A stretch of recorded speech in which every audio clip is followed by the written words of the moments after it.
Hey everyone, this is Callie. In today's video, I'm going to be sharing this colorful birthday card, and I'm using products from the June 2024 card kit. It is birthday themed and it's so much fun. It features the stamp set called Sweet Birthday, and it does come with a coordinating die for the cupcake in the lower bottom left-hand corner as well as the candles.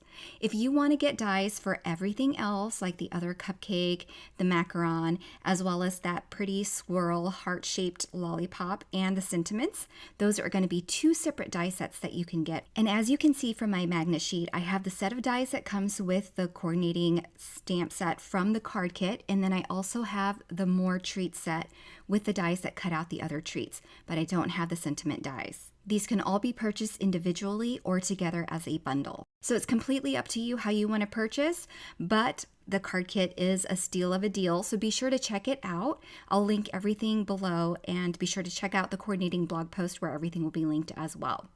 Okay, so to start, I'm going to stamp most of the images here on a piece of Hammermill cardstock, and I'll be coloring with Copic markers.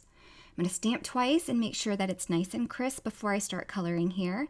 And I do use a lot of Copic markers because I am making this super colorful. So I'm going to speed this up. If you're interested in the colors that I used, again, check out the blog where the coordinating blog post is for this video, and everything will be there for you for reference. On this first cupcake, the swirl icing here, I'm going to make it rainbow colored. So I'm using some purples and blues on the cupcake liner, and then I'll color the cake here with some browns and some cream colors to make it look like a baked good. And then for the swirls, I did some pinks, oranges, yellows, and teals. And then I stopped there because the cupcake liner has blue and purple on it. And then for this second cupcake, I wanted it to be more cool toned, so I'm using blues on the cupcake liner, and then I'm using purples and pinks on the swirl icing at the top. And then we have a round little fun confection at the top. I'm assuming it's like a gumdrop or something like that. So I'm coloring it with a fun and bright pink. And then for the rainbow swirl lollipop, I am doing a rainbow swirl. So I'm just going to go in rainbow order from the center of the lollipop and work my way all the way around. And in the macaron, I wanted to reintroduce the teal color. It's a favorite color of mine, Copic color-wise. So I thought this would be a good chance to bring that color in from that swirl rainbow cupcake and just use that color again. Once everything is done being colored, I'm going to go ahead and die cut everything off camera. I just want to make a note again that the only dies that come with the card kit are the cupcakes on the right here that you see and two candles. The rest are going to be sold separately, and that's going to be optional for you, or you can buy it as a full set bundle outside of the card kit. Okay, so moving on to a background, I really wanted to use the confetti stamp, and I'm using some distress watercolor pencils that came with my kit. Your kit might come with different colors, so to add more colors, I'm using some from my stash just to make the rainbow a little bit more colorful in the background. And what I'm doing is I'm wetting the very tip of these watercolor pencils, and then I'm using it to apply that pigment over the smaller spots on my confetti stamp. That way I can get a lot of color and variety in the background and get this watercolor feel as well. Once I have all those areas covered, you can see here there are lots of colors on this stamp, and it's going to make the background super fun and colorful. And then I'm just going to stamp it directly over a piece of Hammermill cardstock. I'm not too worried about it not being watercolor paper. It's going to dry almost immediately, so it's not a big issue at all. And then I'll repeat this process so that I can stamp it again. And the third time I went to stamp this, I realized there's still a lot of pigment on the stamp, so you really could re-wet that stamped image with maybe a spritz of water and then stamp again, and then you could get this continuation of watercolored bubbles and confetti all around the panel. Here's where I used the stamp again to stamp without water, but if I had spritzed it with water, it probably would have given it a more watercolor and wet feel.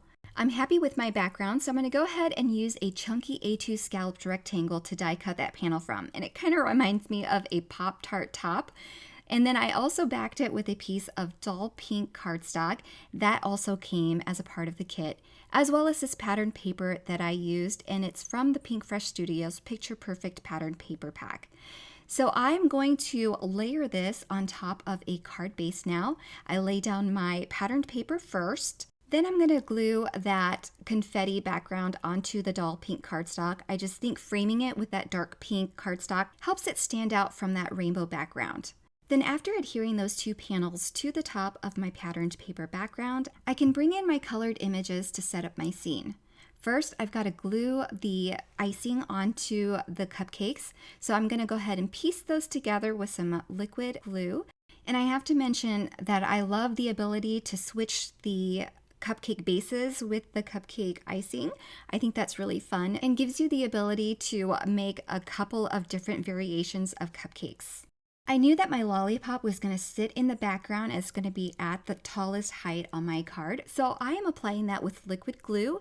And then for the cupcakes, I'll use some 3D foam squares to add these to my card for a bit of dimension. So as I adhere the two cupcakes down, I'm offsetting them a little bit just so they're kind of fun and facing away from each other. And then I'll add this macaron at the center and kind of at an angle as well. Last but not least, I'm going to work on the sentiment.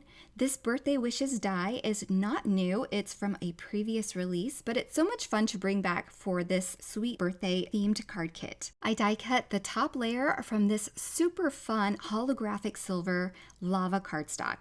It is a part of the kit as well, so I'm trying to use everything that I can from this card kit to showcase for you all the fun things that are included in this card kit. Here I'm just piecing together that sentiment by layering that fun holographic top to 2 layers of white and then adding it to a vellum shadow layer. And then once I have them all put together, I'm going to adhere this directly to that card.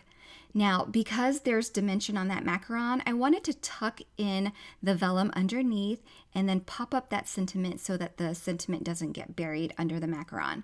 So that's attached and the card is complete. How fun is this? I just love all the colorful elements on this card with the images as well as the colorful background and the cool look of that holographic silver lava paper. And here I wanted to show you the first card that I made for the Simon Says Stamp social media reels. It is a similar card, a little bit more simple, but it's using the Winslow Medallions embossing folder for the background versus the confetti watercolor background on today's video. And here's a quick look at a fun shaker card that I made using the kit contents for release night. I hope you enjoyed all these projects and the inspiration that I've shared today. If you're interested in the card kit, be sure to check out the perks of becoming a subscription member. I'll provide the link below where you can find out more information. And I'll provide all the links for the tools and supplies that I used on today's card as well as on my blog. Thanks so much for stopping by and have a wonderful day. Bye everyone!